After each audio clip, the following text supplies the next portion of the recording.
Le matériel remis par le PAM aux femmes de Maranama et de Kantara porte sur une batteuse, des intrants et du matériel d'arrosage et d'entretien. Pour un meilleur suivi des activités de vulgarisation des cantines scolaires dans la direction régionale de l'éducation nationale de Boundiali, 3 engins roulants et du matériel de lutte contre le coronavirus ont été remis aux agents de liaison. Objectif, soutenir l'école obligatoire dans la Bagoué. En marge de cette remise, la ministre de l'Éducation nationale a pu toucher du doigt le niveau de lecture des apprenants. Elle a également partagé avec eux un repas à la cantine scolaire. Au nom du président de la République, la ministre Mariatou Kone a encouragé le PAM à plus d'initiatives aux côtés de l'école ivoirienne. Les équipements agricoles offerts permettront d'alléger les tâches des groupements mobilisés autour des cantines scolaires qui sont constituées à 90% de femmes et donc vont leur permettre d'avoir des activités génératrices de revenus. Les membres de ce groupement pourront ainsi subvenir à leurs besoins et à ceux de leur famille. La Côte d'Ivoire compte à ce jour 6 707 cantines scolaires. Dans ces cantines, 903 000 rationnaires bénéficient tous les midis du repas chaud et équilibré. Un appui constant du PAM dans le cadre du programme MAC Gouverne Dole.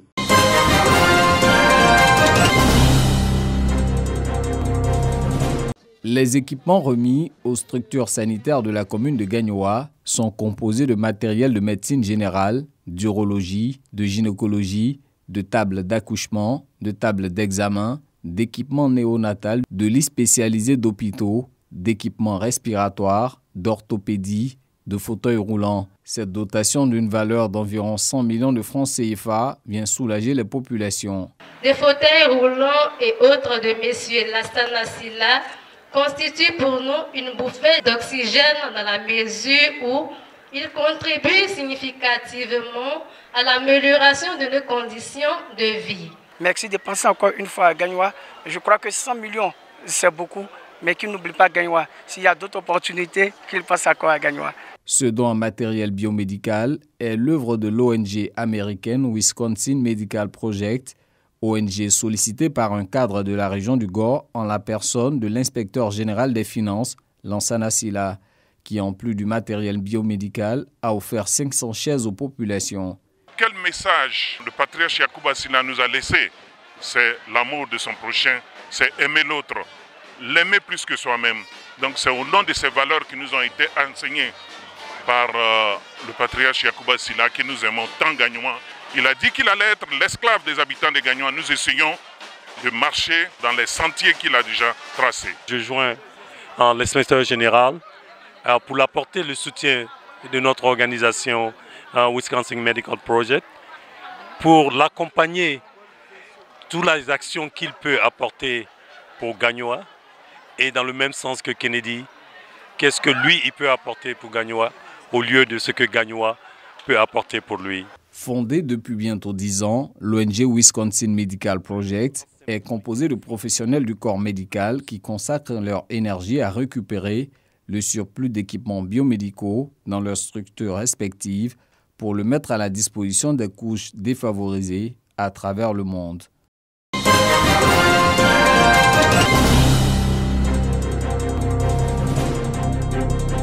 Inclusion sociale des femmes en situation de handicap dans nos sociétés. C'est le thème d'une conférence au Centre culturel Jacques Aka de Boaké. L'enjeu de cette rencontre sociale est de rendre un hommage aux personnes en situation de handicap, notamment les femmes qui participent activement à l'économie locale. Une rencontre à l'actif du mouvement Agir pour Boaké. Les femmes qui sont porteuses de handicap ont 2 handicaps. Celle d'être une femme déjà et puis celle d'être porteuse d'un handicap. Et donc ces 2 handicaps-là dans nos sociétés sont très stigmatisants pour ces personnes.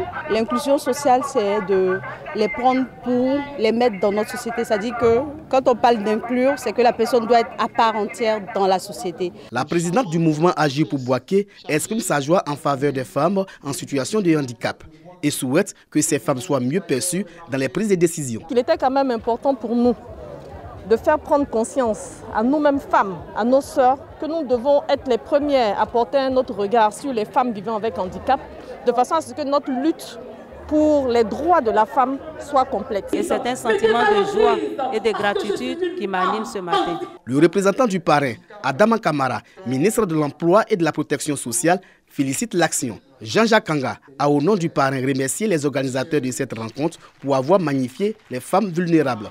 De telles initiatives doivent se démultiplier un peu partout dans les différentes régions pour que les personnes en situation de handicap, surtout les femmes, donc elles ont besoin d'être aidées, elles ont besoin qu'elles soient encadrées. Le mouvement Agir pour Bouaké œuvre pour la paix, la cohésion sociale, l'autonomisation de la femme et le bien-être des populations de la commune.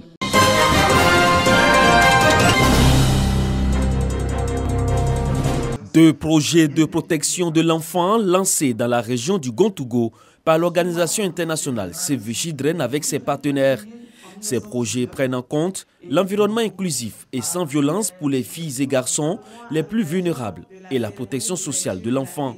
Selon le chef du bureau de Save the Children à Bengourou, il s'agit de créer un monde où un enfant a le droit à la survie, à la protection et à la participation pour un changement durable de sa condition. L'enfant a besoin d'être dans un environnement sain, un environnement d'amour, un environnement où il est entouré par ses parents, entouré par la communauté et qui l'accompagne dans son développement. Pour le sous-préfet de Sapli-Sepengo, cette rencontre participe de l'engagement pris par le gouvernement et ses partenaires techniques d'attacher du prix à tout ce qui touche à l'amélioration de la qualité de vie de cette couche vulnérable. Bien s'occuper de l'enfant, c'est assurer le futur de l'humanité. Donc, tous les projets qui mettent en valeur les enfants et la femme sont des projets donc, qui garantissent un meilleur avenir pour l'humanité et donc pour notre société.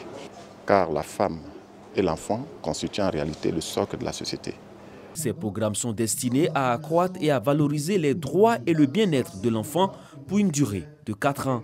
Ces projets sont estimés à plus de 780 millions de francs CFA.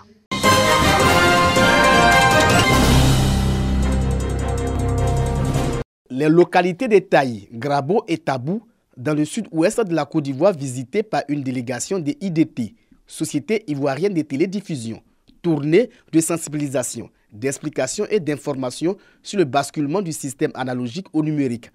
Les populations de ces 3 villes sillonnées ont été instruites sur les avantages de la TNT, télévision numérique terrestre. Nous sommes le diffuseur national, donc la société qui diffuse les chaînes de télé.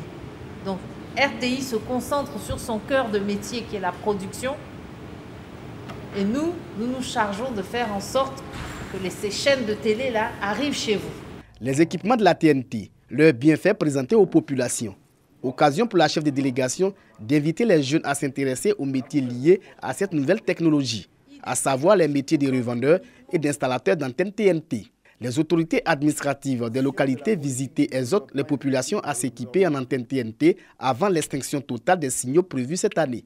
C'est sans nul doute le désir de voir l'espace audiovisuel ivoirien répondre plus efficacement aux attentes d'une clientèle de plus en plus exigeante qui a conduit les dirigeants de la Société ivoirienne de télédiffusion à adopter et à vulgariser les moyens modernes de communication audiovisuelle. Lancée en 2020, la TNT a un taux de couverture de 88,6% à ce jour, un taux qui doit atteindre les 100% cette année. Le taux de pénétration dans les foyers est estimé à 70%. Sur les 35 émetteurs du pays, 33 ont basculé vers la TNT. Les signaux des 2 émetteurs restants seront éteints d'ici la fin de l'année.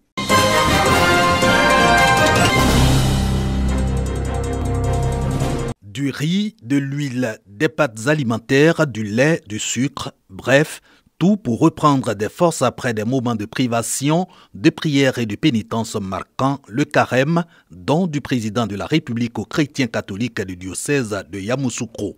Porteuse de ce kit, la ministre-gouverneur Raymond Ougoudou Kofi est appuyée par les bénéficiaires pour le qualifier de symbolique, le geste exprimant la solennité du partage et de la fraternité du chef de l'État à ses concitoyens.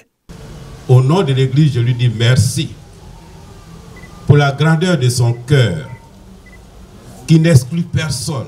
Nous disons merci pour tous les efforts qu'il déploie, pour que dans ce pays, nous puissions vivre heureux. Ce que nous savons faire, c'est de prier.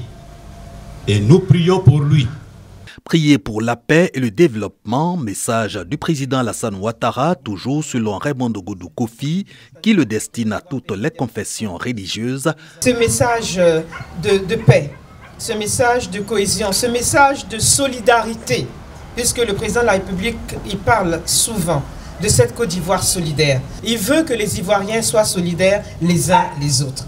Et c'est à nous, chrétiens catholiques, qu'il revient, avec tous nos frères des autres confessions religieuses, que nous devons tous, main dans la main, faire en sorte que cette Côte d'Ivoire soit effectivement solidaire. Carême ou 40 jours de privation de pénitence, de partage et de prière chez les chrétiens catholiques courent depuis le 3 mars 2022 en Côte d'Ivoire et notamment dans le diocèse de Yamoussoukro, couvrant le district autonome de Yamoussoukro, les régions du Bélier et d'Unzi.